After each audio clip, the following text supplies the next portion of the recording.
Good evening and welcome to Etown News. I'm Megan Spiegelberg. And I'm Rosena Campana. The Study Abroad Fair, Bingo Night in the Cave, and more coming up after this.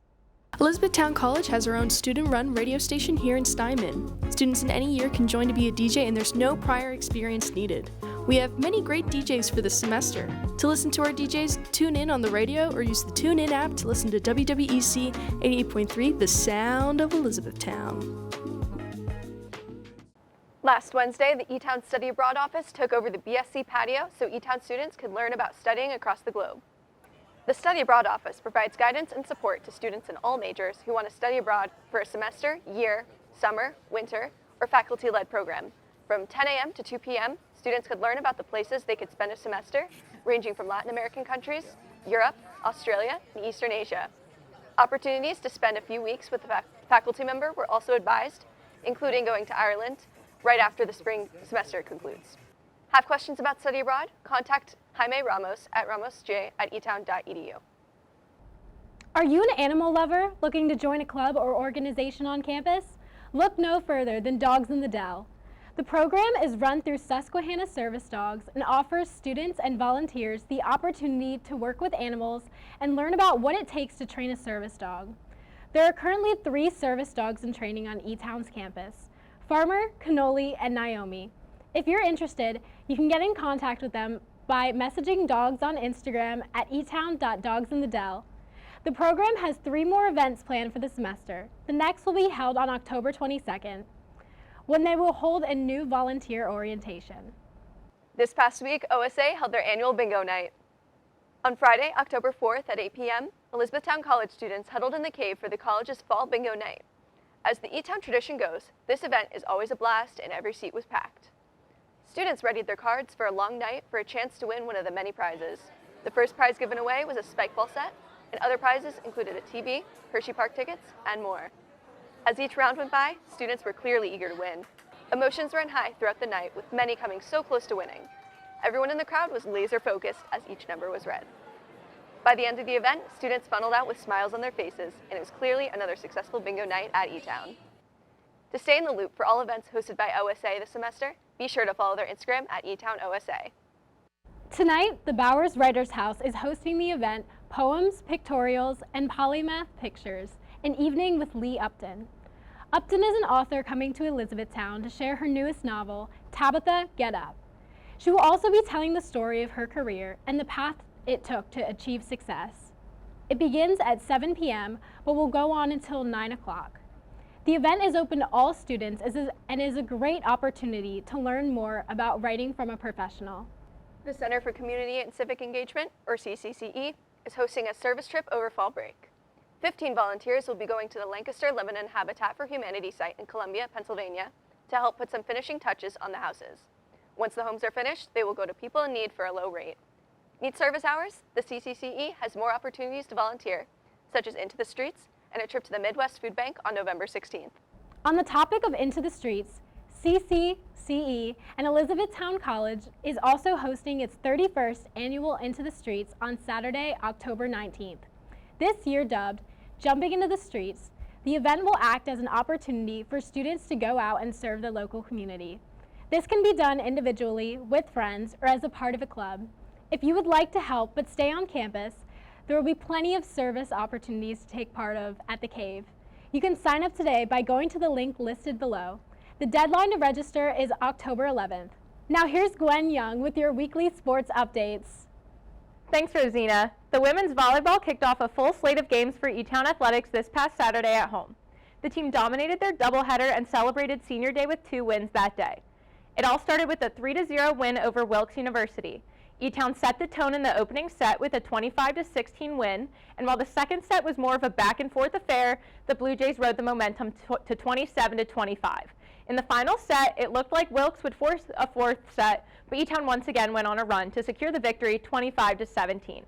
Game 2 of the doubleheader was much of the same. The team would win the match in 3 sets, winning 25-20, 25-8, and 25-22. These wins moved the Blue Jays to 11-6 on the season and 2-0 in landmark conference play. In their next match, they'll take on #1 ranked Juniata College this Friday at 7 p.m. in Huntington, Pennsylvania. The field hockey team dropped to 4-7 after a 3-1 loss to Drew University on Saturday. The Blue Jays took an early lead in this one after a goal by junior forward Drew Bridges in the first quarter. However, that's all the scoring they'd get.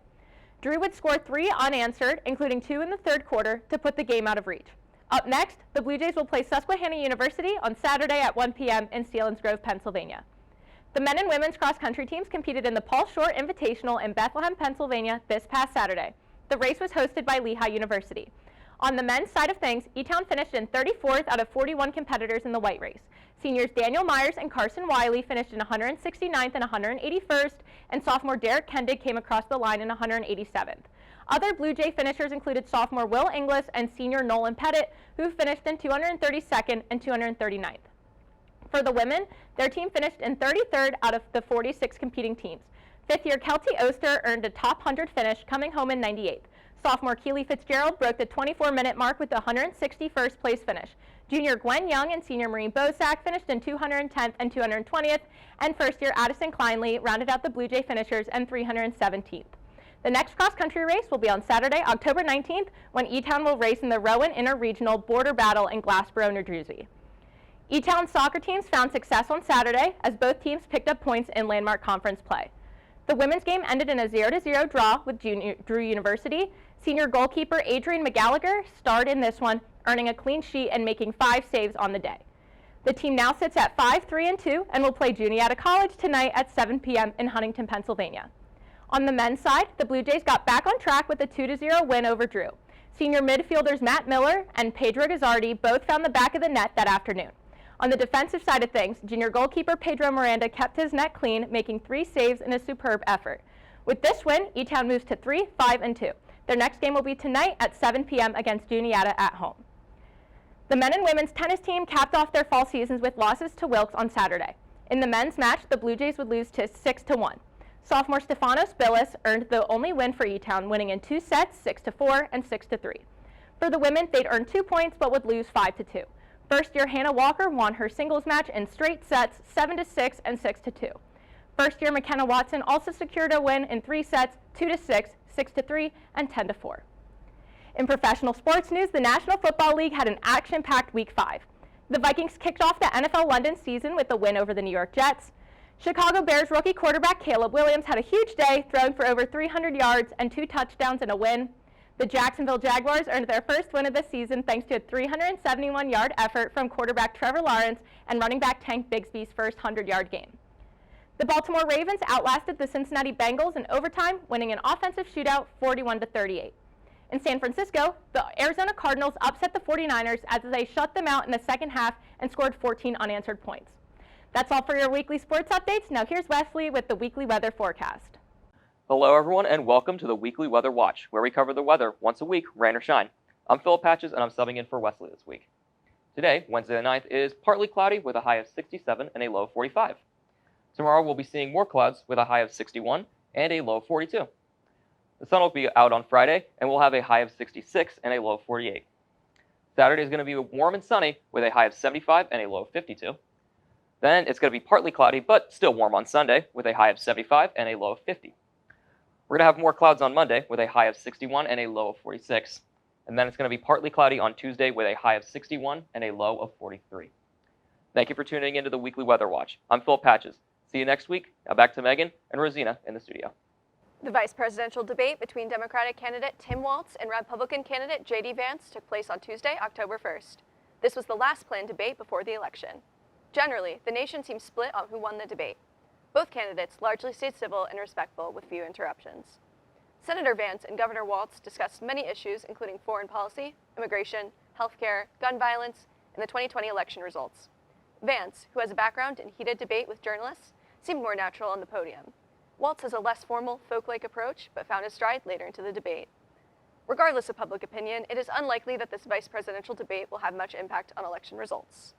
Moving into the world of pop culture, TikTok star Charli D'Amelio announced she will be joining the cast of the Broadway show *And Juliet*. D'Amelio, who is professionally trained as a dancer, will take on an ensemble role in the cast. The long-awaited sequel to the Joker movie premiered in theaters this weekend. Titled Joker, Folie à Deux, has received mixed reviews so far from both fans and critics, including a 33% tomato score on Rotten Tomatoes. In music news, singer Olivia Rodrigo announced that a recording of her tour Guts will be released on Netflix on October 29th. The Guts tour made almost $95 million in sales. That's all for this week, Jays. Be sure to follow us on Instagram and Facebook at ECTV40 for all the latest updates on our shows. I'm Megan Spiegelberg. And I'm Rosena Campana. Have a great week, and remember to Take flight, E-Town!